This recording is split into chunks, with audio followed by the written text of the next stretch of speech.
Belle, printemps ou pas printemps, elle arrive chargée d'herbes folles. Isabelle, Marie, Benjamin. Isabelle est naturopathe au-dessus de Grenoble à Uriage et elle adore au moment du printemps sortir s'aérer et nous cueillir des herbes et nous les faire manger. Alors, qu'est-ce qu'on peut cueillir sans s'empoisonner? Alors, on peut cueillir de l'ail des ours. Donc ça, c'est vraiment facile à cueillir. Pourquoi? Pour la petite légende, c'est la première herbe qui sort après l'hiver. Donc ça peut même pousser sous la neige et c'est la première herbe que mangeaient les ours à la sortie de l'hibernation. Et donc pour reconnaître, c'est très facile, il suffit de couper. Et ça sent. Et ça sent l'ail. Après, pour ne pas confondre avec le muguet qui lui est toxique, là, on a un brin, une feuille. Le muguet, c'est un brin et 2 feuilles qui sortent. Donc ça, c'est vraiment basique à reconnaître. Et très très goûteux. Et on peut également utiliser les petites fleurs qui commencent déjà à sortir, qu'on peut faire revenir, mettre dans du vinaigre et faire un pesto, ou bien même revenir à la poêle avec un peu d'huile, c'est très très bon. D'accord. À côté, alors, il y a quelques violettes qu'on dégustera aussi après. Et après, l'ortie. Voilà, donc là, vous voyez, je ne me fais pas piquer, je ne suis pas en train de... mais comment on fait pour cueillir des orties sans mettre des gants? Alors, pour cueillir des orties sans mettre des gants, donc on va accueillir les 4-5 premières feuilles et on va prendre la plante par le bas.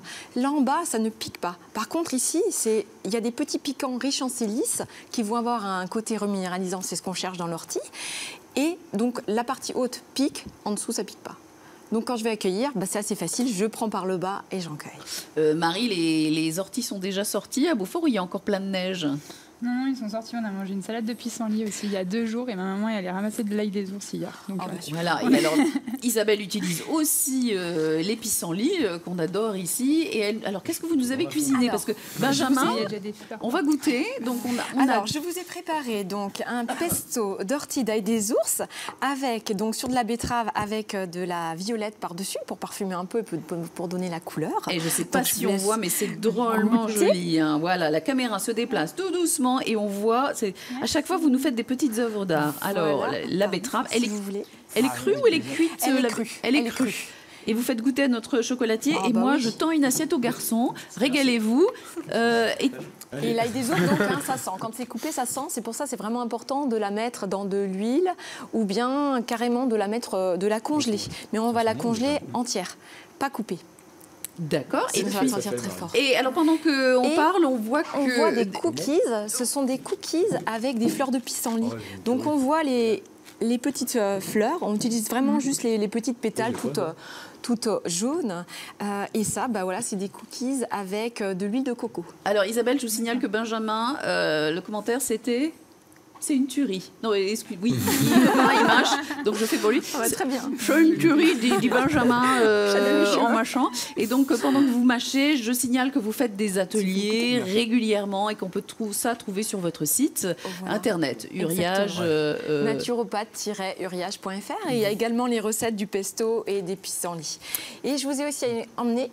Oui, alors on va voir maintenant. De bouleau. Oui. Donc ça aussi, c'est la période. Donc ça vient d'une ferme en haut chez moi, donc près d'Uriage.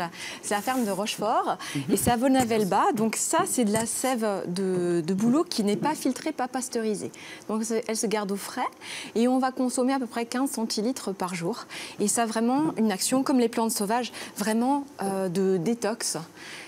Et vraiment d'aider, en fait, on va aider à enlever le gras de l'hiver et ouvrir les vannes pour le nettoyage, on va dire.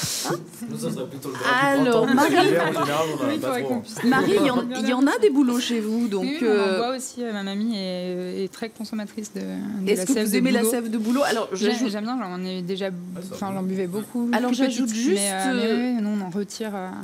J'ai déjà fait le petit prélèvement. Vous allez chercher vous-même. Moi, je conseille aux téléspectateurs vraiment la betterave pesto. C'est une tuerie. Non, mais en général, Isabelle, quand elle nous cuisine des choses, au début, on dit ah bon et l'assiette va être terminée là. Étienne, au niveau de l'ostéopathie, de prendre